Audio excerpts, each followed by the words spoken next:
Ladies and gentlemen, tonight we stand at a crossroads, an uncertain chapter in history where whispers of diplomacy echo faintly beneath the growing roar of conflict. As we open our eyes to the stark realities of the Middle East, a question grips the world by the throat. Are we heading toward World War III?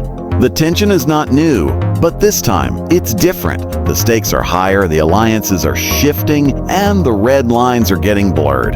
In the last few weeks, Iran has increased its military readiness in response to Israeli airstrikes deep inside Syrian territory, strikes allegedly targeting Iranian-backed militias. Meanwhile, Israel, surrounded by hostile proxies and facing growing domestic unrest, has doubled down on its military doctrine of preemptive defense. And in the background, the United States, once the global mediator, now caught in a balancing act between protecting its interests and avoiding another long war in the Middle East. The Biden administration has deployed additional naval forces to the Strait of Hormuz, and intelligence leaks suggest that Pentagon analysts are actively wargaming scenarios involving a full-scale confrontation. This isn't just politics, it's personal for millions of people living under the shadow of drones, missiles, and economic sanction. And yet, amid the saber-rattling, there's still a sliver of hope. The shadow war has gone public for over 2 decades. The Middle East has been the silent battleground for a deadly game of espionage, sabotage, and psychological warfare. A game played in the shadows between Iran and Israel. This wasn't a conventional war with flags and tanks. No, this was a war fought in computer labs, inside nuclear plants, under cover of night, far from the eyes of the public. Each side denied involvement. Each side sent subtle warnings, veiled threats, and coded responses. But today, that veil has been torn apart. The covert war has stepped into broad daylight, and the consequences may reshape the future of the region and the world. It began long before most realized. The 2010 Stuxnet cyber attack, widely attributed to Israel and the US, crippled Iran's nuclear centrifuges, an invisible strike that changed modern warfare forever. Over the years, Iranian nuclear scientists were assassinated in broad daylight, car bombs tearing through quiet Tehran neighborhoods. Israel denied nothing and confirmed nothing. Iran vowed revenge, but struck quietly through its regional proxies and cyber retaliation. The world watched, but didn't react, because it was uncontained, because it wasn't loud, yet. Fast forward to 2024, what used to be silent is now deafening.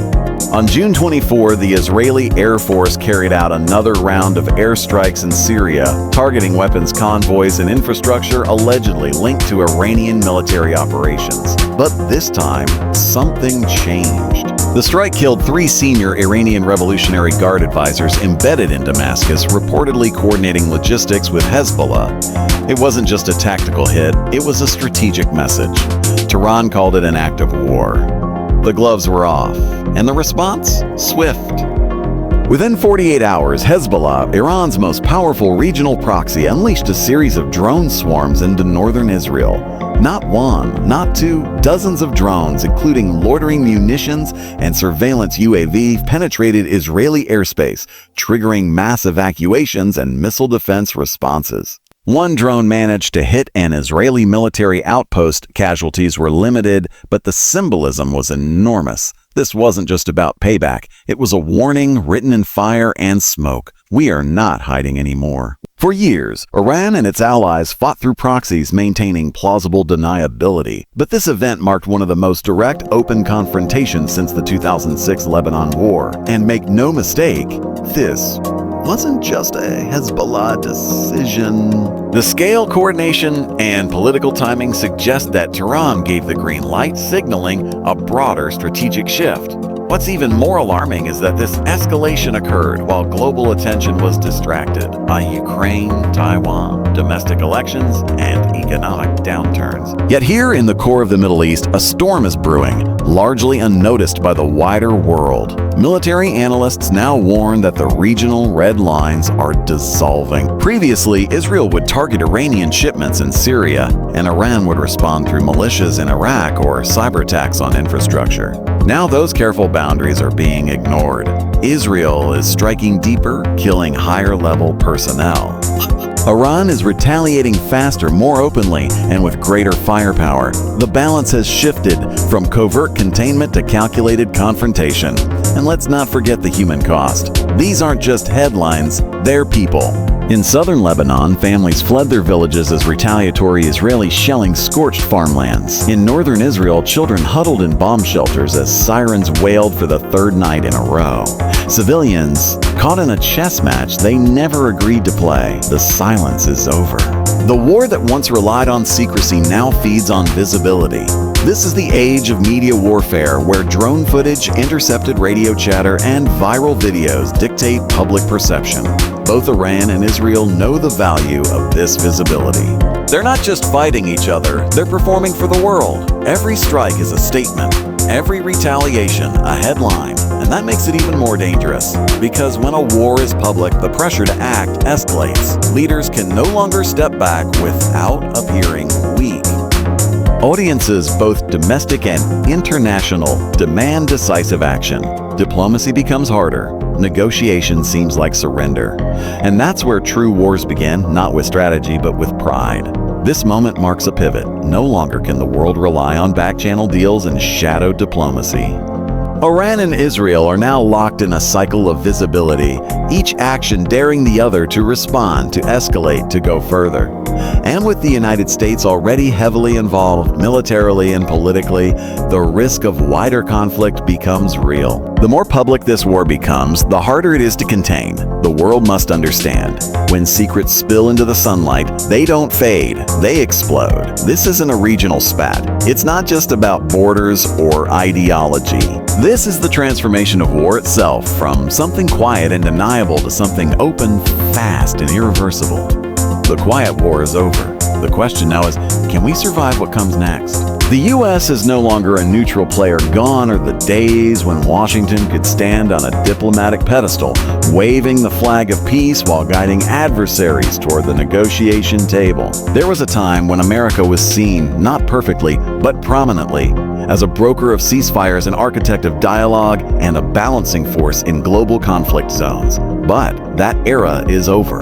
The illusion of neutrality has crumbled under the weight of hard decisions, hardened alliances, and the cold steel of war machinery. Today, the United States is no longer watching from the sidelines. It is inside the ring, gloves on, stance ready. Just this month, the Biden administration signed a new security pact with Israel, reaffirming its unshakable commitment to Tel Aviv's right to defend itself by any means necessary. This deal isn't just paper, it's backed by action. A $2. $8 billion military aid package rushed through Congress includes the delivery of precision-guided munitions, advanced missile defense systems, and cutting-edge drone technology, all aimed at strengthening Israel's tactical advantage should the situation spiral into a full-scale regional conflict. But this isn't just about support, it's about alignment. The U.S. isn't giving Israel options. It's giving Israel confidence, and that confidence may very well tilt the fragile balance that has held back all-out war. Until now, American warships have already moved into strategic positions. The U.S. Dwight D. Eisenhower Carrier Strike Group was deployed to the eastern Mediterranean in late May as a deterrent against further Iranian aggression. But everyone knows what deterrence means when tensions are this high. It's not just about prevention, it's about preparation. A message not just to Iran, but to the world. America's ready to fight if provoked, and Iran sees it. More importantly, Iran is responding. Tehran has long understood the power imbalance it faces against the West. But now, with new partners at the table, it no longer fights alone. In a move that could redefine the global strategic map, Iran recently finalized a sweeping military and economic agreement with Russia. This isn't just symbolic. It's real, actionable, and dangerous. As part of this agreement, Iran and Russia conducted joint naval exercises in the Persian Gulf, just miles from American bases and shipping routes. And it doesn't end with Russia. Iran has quietly but steadily deepened its ties with China, a nation increasingly assertive in countering U.S. influence worldwide. In fact, the trilateral coordination between Tehran, Moscow, and Beijing is beginning to resemble something more than cooperation. It's starting to look like a counter-alliance, a new axis formed not out of friendship but out of shared opposition to Western dominance. So, what does this mean for the world? It means the stage is no longer set for isolated skirmishes. It means that every move made in the Middle East now carries global consequences. Because this is no longer a fight between two countries, it is a chess match between two systems, backed by powerful players with divergent visions for the future of the world order. The United States, whether by choice or by necessity, is now seen as a combatant, not a mediator. And that perception alone shifts the dynamics of every negotiation, every ceasefire, and every retaliation. Washington's credibility as a peace broker is gone in the eyes of Iran and its allies.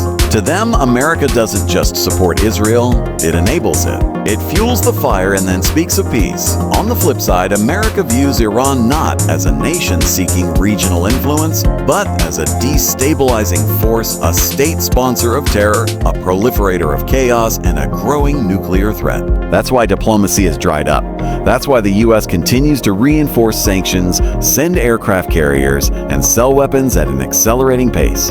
But in the midst of these geopolitical maneuvers, what often gets lost is this: the shrinking space for de-escalation. When the world's superpowers entrench themselves on opposing sides, when economic deals become military commitments, and when rhetoric becomes reality, there's little room left for dialogue. Each nation must posture harder, act faster, and double down deeper. That's where we are now. The globe is no longer divided by ideology. This isn't the Cold War readings. It's not communism versus capitalism. It's survival versus influence. Regional interest versus global power projection.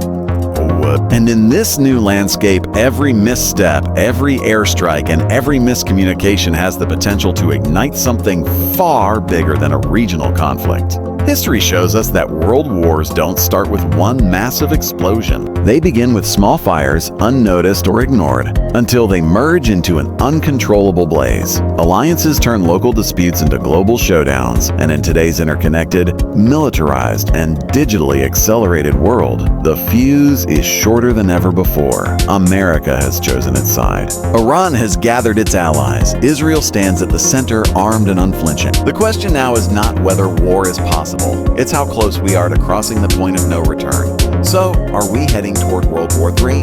Maybe not tomorrow, maybe not next month. But every choice made today is writing the script for tomorrow's history. Diplomacy must rise louder than missiles. Understanding must outweigh vengeance. And leaders must act not for power, but for peace.